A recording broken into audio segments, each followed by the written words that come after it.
So I'll just introduce myself briefly. My name's Gillian Clayton. I'm a physio, as Tim had mentioned, and I'm going to go through, a kind of a mixed bag of things to do with strength and injury prevention. And making it as relevant as I can to the triathlon specific world, though really it's for the whole sporting world. There's quite a lot of global kind of applicability to it all. I'm just going to quickly go through, as Tim mentioned, I'm here in Comox, which is the unceded territory of the Comox First Nation. So I just acknowledge that that's where I'm presenting from. A lovely place to be. I've been here for just about 10 years. We moved here after our first son was born, after we left Vancouver, which is where I used to work before. So I'm sure people are coming from all over the place. Yeah, I have been a physio for, to do some quick math, coming up on 16 years. And it's a great job. I love what I do. I was a physio before I was a triathlete, so I have more experience there. And yeah, have really moved into a lot of sports-based type physio because it's my personal interest, because it's what I see, it's what I do. And yeah, I was just really, really honored to be asked to come and talk a little bit about just some different themes that I think are important, and certainly will allow a big question and answer period at the end. If questions come up during the chat and you really, really need to ask them, for sure, just pop your hand up, or Tim will help me figure out who wants to talk. Otherwise, we'll have lots of time at the end because I don't want to lecture for too long. But I'm going to go through, yeah, I hope what's going to be useful to people, not just what I want to tell you guys. So we'll get that in a minute. As Tim mentioned, I did a bit of triathlon, actually came to the sport quite late, considering I don't even think I knew what a triathlon was, maybe until Simon Whitfield won a triathlon in Sydney. Other than that, I came to it probably at about 2009, I think. I did a triathlon and a half Ironman because I wanted to do an Ironman, but my friend said, no, Gillian, you should do a half Ironman before you attempt to do a full Ironman. So jumped into one of the halves up in the Okanagan and just fell in love with the sport right away.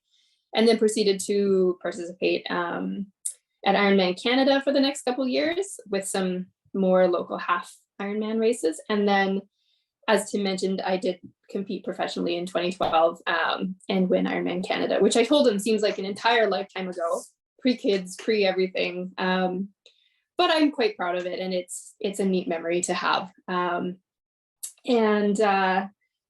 just really honor that my body went that fast at one period of time in my life. I don't think it's going to go that fast anymore. So that's me. And then ever since, as I mentioned, we've moved, we've had our two children here, and I've just done whatever I could as a mom that is working in physio, owns her own business, and just have found different sports that have really complemented the base that I sort of built when I did triathlon, which is just a fantastic sport because you get so much variety and you get so much cross-disciplinary strength training. And so, yeah, I've really enjoyed as of late. I sound like I'm an advanced Nordic skier. I'm certainly not. I've just started taking lessons. I have skied for a few years, but have finally started to develop hopefully some skills there. So I've really had fun with that. And we live near a really great mountain to do that at here at Mount Washington. So that's what I'm doing now.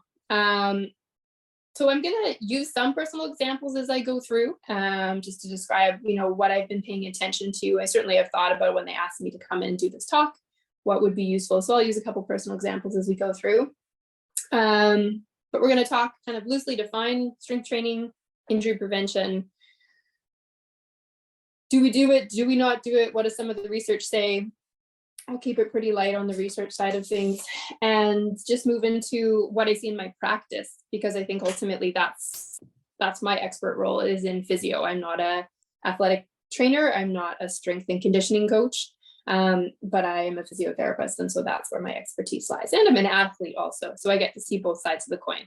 And I think I've been just as injured as everybody else. So I'm certainly not sitting on any high pedestal proclaiming my injury-free status. In fact, it's probably quite the opposite. So we're going to get started talking a little bit. I don't have any screens to share, so I told Tim I was just going off very old school pen and paper work, which is how I went to school. There wasn't even an internet when I was in, I think there was an internet by the time I got to high school. So it just tells you my age. So strength training, why are we here? Why are we talking about it? Well, certainly we know that strength training is important. There's no big sell, there's no big marketing that we have to do. We know it works, and we know it helps prevent injuries. But we often don't do it as much as we probably should, and there's probably some good reasons why we're not doing it. So we're going to talk about that a little bit. But in basic terms, if you're able to do strength training, you're going to reduce your chance of injury, and that ultimately will enhance your chance of success, whether it's a personal goal or competitive success. It just reduces the risk of injury, the severity of injury, the time out from injury. So all those things will add up to you doing better in the long term. We know too that in terms of strength training, which we're going to define a little bit more specifically in a minute, more muscle mass will also correlate to having stronger connective tissue, which is another really, really common injury, especially in triathlon. And we're going to talk about that later, the specific injuries that we get.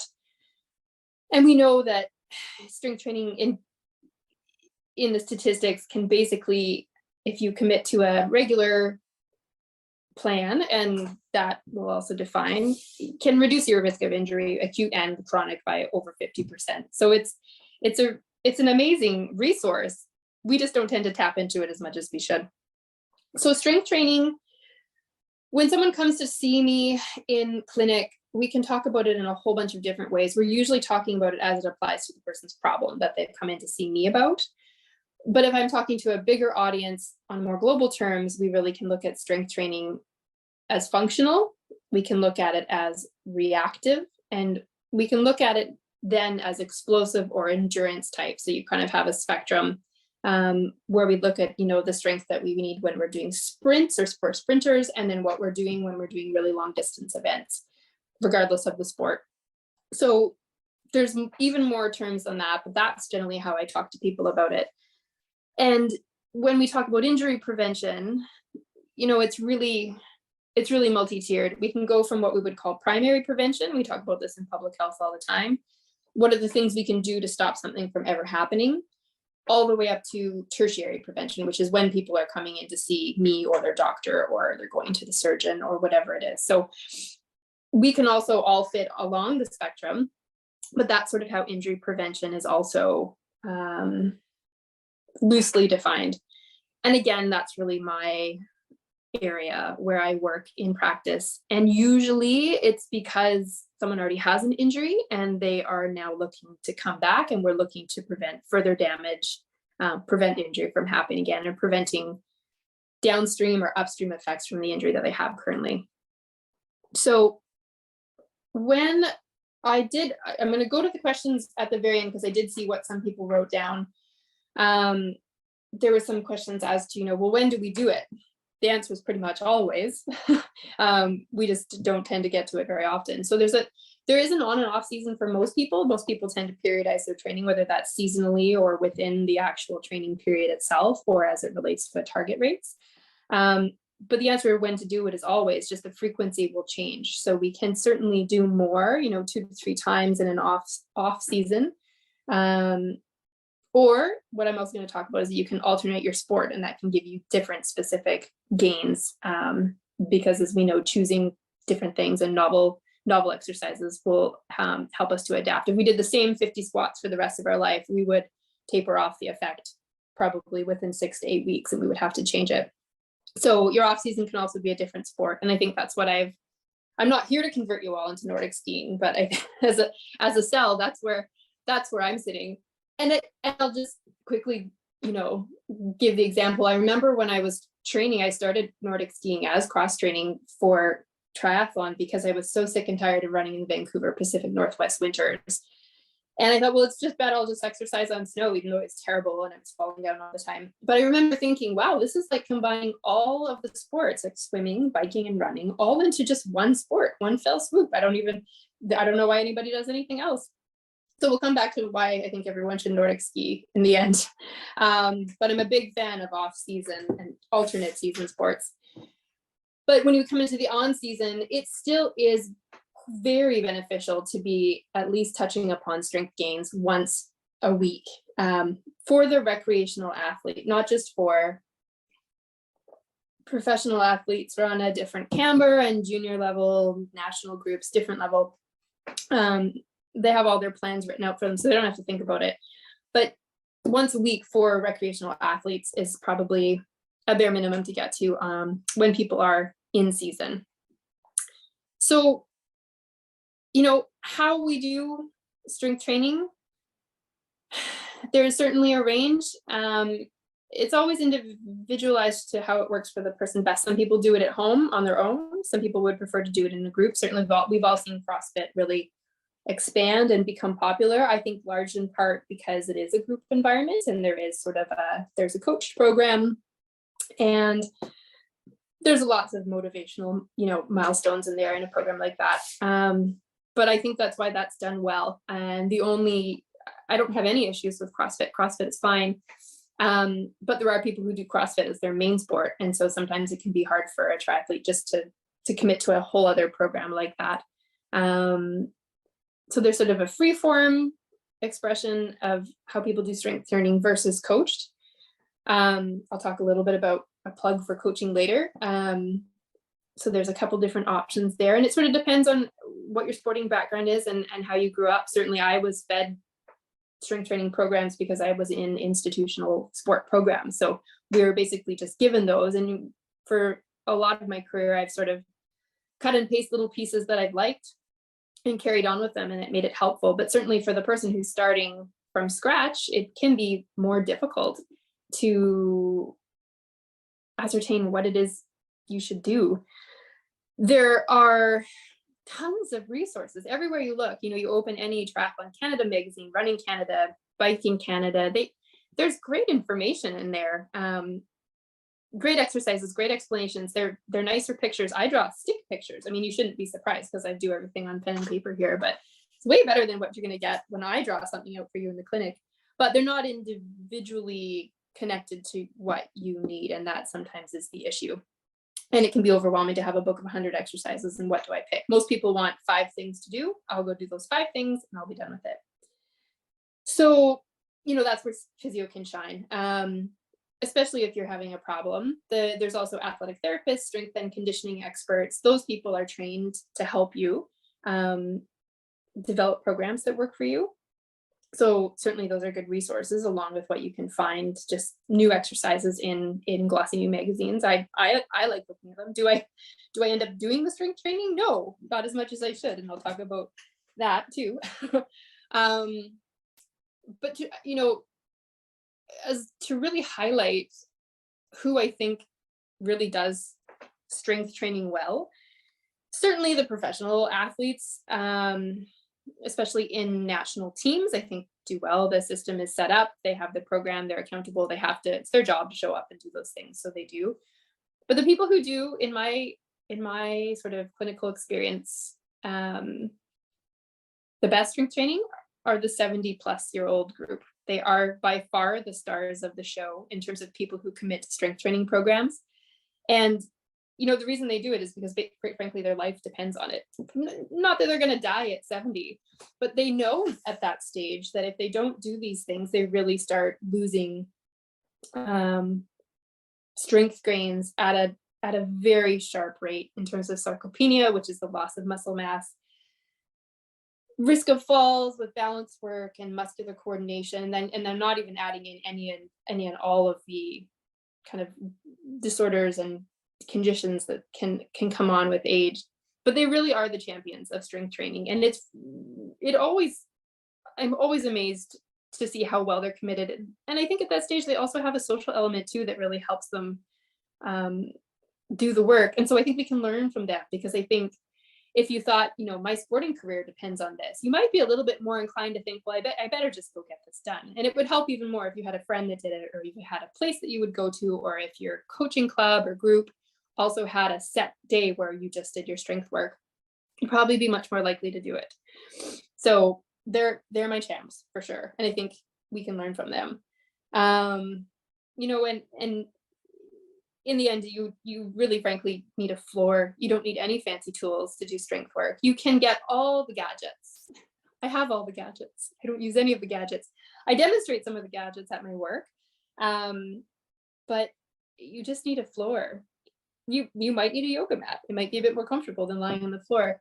But the best exercises to start with are really the most boring, and that's why they're hard to do. I mean, you really can just do, I know you're going to hate it, you can just do push-ups, planks, squats, and lunges, and you can go far, far with these exercises just by doing them consistently.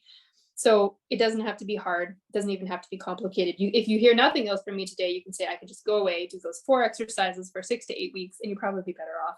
And you'll find that out in 6 to 8 weeks, because you won't be injured, or something won't be sore, your back feels better. And then from there, you might actually feel like, well, maybe I'll stick with this because I didn't like it when my back was sore. So strength training, we're going to talk a little bit about the science of what it does. I'll keep it pretty brief. Basically, it increases your neuromuscular function. So neuro is your nerves, muscular. It just improves how that system works. And how that system works is ultimately how you're going to carry out and do your sport, if we're talking specifics with triathlon. It increases your coordination. It increases the strength of tissue. Obviously, we think and we know about that when we're doing strength work. But that also decreases the loads on your joints throughout your body. So I don't know entirely the demographic of the ages of the audience that I'm talking to, but certainly it makes a difference when you are trying to preserve your joint health over the long span, because even at 30 plus, people can start seeing small issues with, could be upper extremity or lower extremity joint health. And certainly as we go into aging decades, we can have more just from the natural, we've just been alive that much longer. It doesn't really have to do with the fact that age is bad. It's just that we've been around more for nicks and dings and things like that. And we want to look at strength training when I talk to people in all ranges, well, all planes of motion. So we have a forward and backward, we have an up and down, and we have a side to side. And then our body combines and makes all sorts of rotatory movements, which we do when we swim and we bike and we run. We'll talk about that a little bit in just a minute. But that's the physio piece. That's what we look at when we're talking about, why and what does strength training do. We can just give you squats, lunges, push-ups, and planks. You can go off and do those. But I could, when you sit in clinic with me, we go through, okay, well, the problem you have this issue with this kind of plane of motion, and this is why we give these exercises. So that's sort of a lowdown on, strength and why we do it. And obviously it's to prevent injury. The basic term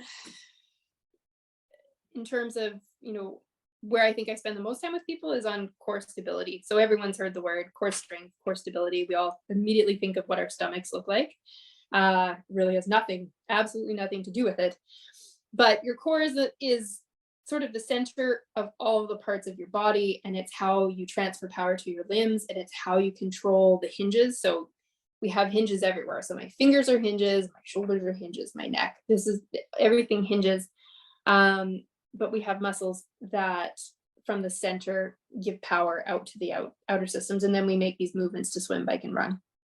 And if we get specific about it, our core is really how we kind of hone our technique. So technique is in every sport. I think that's why I like Nordic skiing so much. It is so technical, really similar to swimming. I found, I grew up as a soccer player and switched into long distance running because that's all I did in soccer anyway. So when my career was over from getting bashed around, I just went into running the whole distance. And then moved into triathlon from there. So I didn't really get introduced to specific technique for endurance sports until I was swimming poorly by myself, with like too embarrassed to ask for help.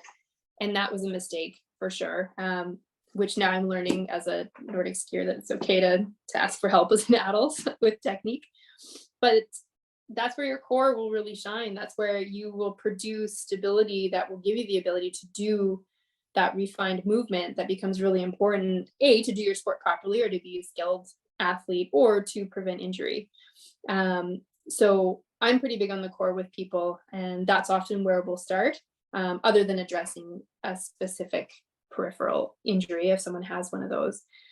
But when it comes down to it, the core, and I use the word stability a lot. You could use the word strength, it's all pretty much interchangeable. But stability here will give you mobility in other areas. So if you have the ability to keep things sort of on the rails in the center of your body, then you're going to be able to move your shoulder through a whole range of motion. You know, when people come in to see me in the clinic, mobility is often a problem that will follow the injury. It's not usually a case that they didn't have a ton of range of motion and then they got injured. They usually get injured, you hurt your shoulder doing something, and now they can't lift their shoulder past a certain position. And a lot of my job is restoring that range of motion, but I can't restore that range of motion until I actually build some stability around the shoulder. We'll use the shoulder for an example, to move it. Because if they can only move it up and down, but they're as strong as, I don't know who's, I'm going to use Hulk Hogan, doesn't sound like a very 2023 culturally appropriate reference, but he was a wrestler, you wouldn't know. You can be really strong in this tiny little bit of motion, but that's not really going to do you any well for swimming, biking, or running, to be frank. So we need to actually shift away, gain stability around the joint, and then be able to fully move the arm. So the core really, it's the core of the shoulder, the core of the back, the core of the pelvis, the core of the foot. It's not just your abs at all. In fact, your abs, the ones that have the six-pack muscle, have very little to do with athletic performance, really, period. But we fixate on them, so you can just forget about them. So, you know, with triathlon, I said we were going to touch a little bit about specific injuries, and I know that was a question in the comments or question box. You know, the things we see in swimming, the number one injury is probably repetitive strain in the shoulder, mostly due to the fact that the discipline in triathlon, although I'll tell you a funny story, is usually freestyle, although I've done an entire half Ironman backstroke because I had a panic attack and because I wasn't a very good swimmer. Generally we swim a lot of freestyle, and that can catch up to us if just a little bit of the angle is off. I'm not a swim coach, but we see the injury a lot in clinic. So, you know, again, there's a plug for coaching, and there are swim groups and there are some coaches there that do encourage you to vary your stroke, do a different stroke, change things a bit. It's helping the core of your shoulder to be able to process the amount of strain you're going to put on it, especially if you're going to do a long distance swimming event. So that's what we see in swimming a lot. There are a few other things for sure, but that would be the most common, would be a shoulder injury. The bike is usually a back issue. There's usually back things that come in. Occasionally knee stuff can usually be changed by a bike fit, which I don't do, but there's lots of great professionals that do that. And again, I find that with your back, it's another opportunity to really utilize your core. We tend to think of the workout and think of, you know, how many watts am I going to do, or how much power, how fast am I going, or doing time trialing this. And so we sort of sacrifice, you know, we use those big muscle groups, our quads, our glutes, we use those, but sometimes at the risk of not using our core properly. So our arms get tired, our back gets sore, and, you know, pelvis, saddle area, all those things, numb feet, fingers, all that.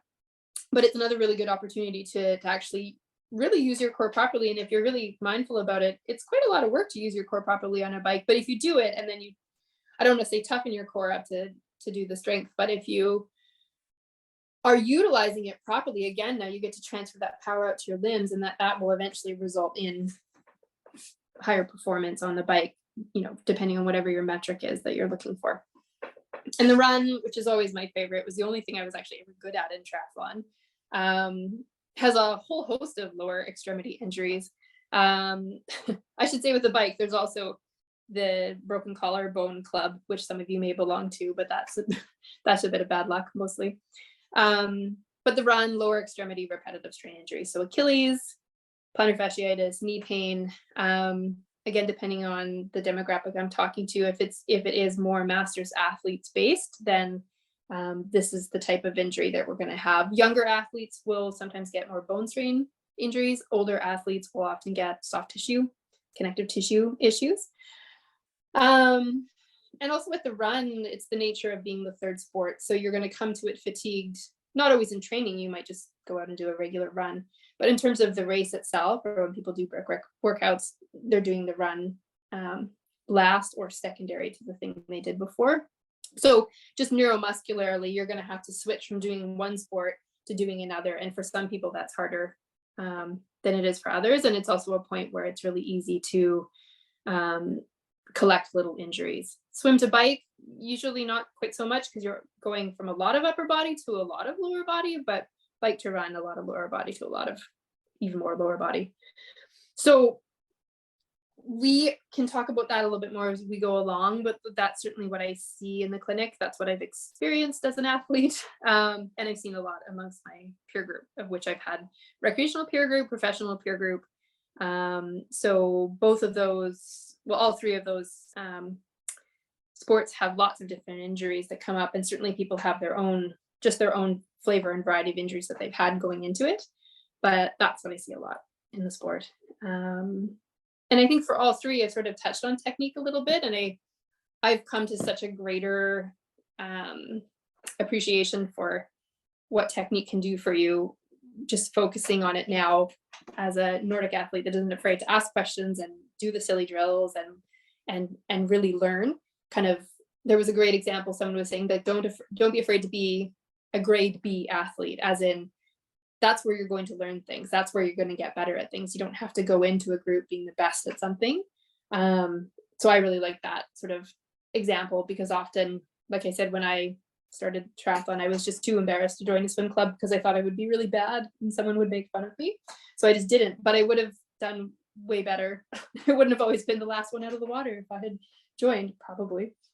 But you know, technique, I think, is where you can actually start to blend some of the strength training right into your sport. Because I think what will come up in the questions is that, how do I do strength training? I don't have time. I'm just tired. I'm a busy mom. I'm just barely getting these workouts. And I can't add in one more workout, which I can totally sympathize with, because that's pretty much where I am too. But I think with people, you know, sometimes track athletes do this really well. You may have heard of, you know, A, B's, and C's sort of workouts on the track where they do skipping and hopping and jumping and some very specific functional strength exercises that really apply to the sport. They help with a dynamic warm-up. And you just get whether it's 5, 10, or 15 minutes of built-in strength training right into your sport. And I think that's maybe almost the best bang for your buck if you're not ready to commit to jumping into a 1 or 2 day a week strength training program, or you don't have one laid out for you already, is to really hone in on some technique. And I think that's where, you know, I'll just have this quick little plug for coaches. You know, again, my eyes were sort of open this year to coaching and how powerful it can be, even when you're a 42-year-old mom that's taking on a new sport that you're not particularly good at, but you like, so you do it. You know, these coaches are experts in this field. This is what they're trained to do.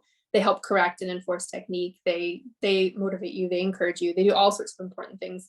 So I think when you have that opportunity, I would really seize it if it's within your means to go.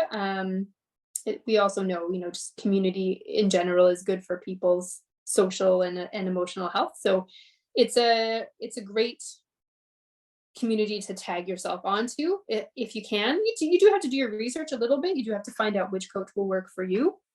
And certainly there are coaching associations of Canada and things where you can check out the right coach for you. But they're treasures. They're really useful people, and I would encourage people to utilize that for sure. I wrote down a little, like, don't forget.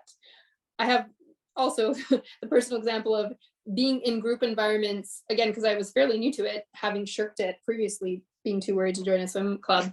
I heard this thing in Nordic skiing where people were I'm in a master's group, and there was something referred to as masters blasters. And I said, what does that mean? I don't understand. They just sort of casually said, oh, master blasters group. And I thought, cute rhyme, but I don't know.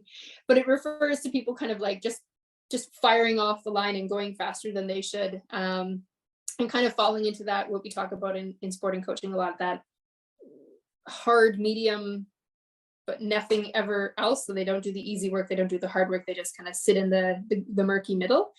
And I would say that would probably be the only downfall, is that you do have to go in with your eyes wide open, and you do have to think for yourself and look and see if those training programs are working well. Which it was funny because I had come in and was fairly athletic as my background, but then found all these 60-year-olds just took off, and I was left in the dust. I thought, well, I guess I really am bad at this Nordic skiing thing. But I slowly started to figure out, after 10 minutes, then they would all slow down, and then I would just be warming up and catching up to them. So some group stuff you have to kind of pay attention to. But the easy hard spectrum is something that your coach should be taking care of for you. So just a plug for coaching. I don't think I really got to utilize as much triathlon coaching as I could have, having gone through the system. And there's a lot of people here that are coming from all different kind of avenues in triathlon. Maybe it's short distance, maybe it's long distance, maybe it's just a recreation and a passion. But the coaches, not even for competing, I just think they're useful for setting you up in sport. So that's sort of an overhaul of the sports side of the strength and conditioning. I think there's a few little points that I just want to touch on, why nobody does it, basically, or what some of the problems are, or the pitfalls that people run into. We talked about time. It's tricky to fit stuff in. So we talked a little bit about how, if you really focus on technique, you're going to get some functional strength gains in your sport, just in your warm up or in your cool down.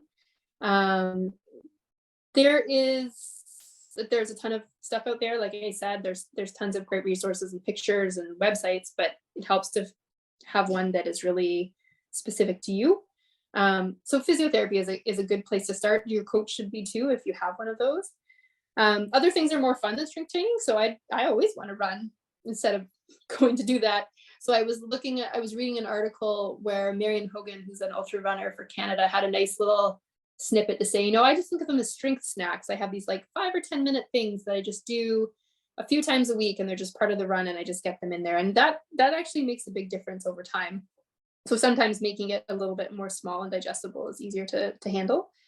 And then I think, the problems people fall into in terms of injury in my clinic is to do with a lot of these races that we have now. Endurance racing is so popular. Ironman, ultra distance, you name it, cycling races, they're all super popular. You have to sign up way in advance. You have to pay a lot of money, and then you are not going to miss the race. It doesn't really matter. People's priority is always, well, yes, I have this knee injury, but I also have this race, which I can totally sympathize with. And I've made all the mistakes. I've made all of them and maybe more. But I find that to be tricky. I find these big ticket events really hard for people to defer, turn down. And so, I see that as an issue coming up for people. I see exercise identity. I was listening to a really interesting podcast on the concept of exercise identity and how you see yourself, and how you being able to exercise is a big part of what you do. There's some very interesting studies out with people who have a very high exercise identity, and they're not able to access high level competition. And in one particular study, they noted that this totally drove up disordered eating behavior in athletes because they were just psychologically going off the rails a little bit. So this is why injury prevention is really important. It's not all about your meniscus. It's also about your mental health and a lot of downstream effects from things like, I'm sure in the previous talks people have gone through relative energy deficiency syndrome in sports, low energy availability in athletes, all these things that can really derail athletes' career and give long-term health implications. And so keeping people injury-free is also keeping them healthy for life. So I'm pretty passionate about that too. And, I say to a lot of people in the sport, stress is stress is stress. It doesn't really matter what's going on. Your body is picking up on all of it. It doesn't really know a panic from a flu, from something else on a global scale. It's a load, it's a physiologic load, and it's tricky. And so we're always trying to manage all of those things.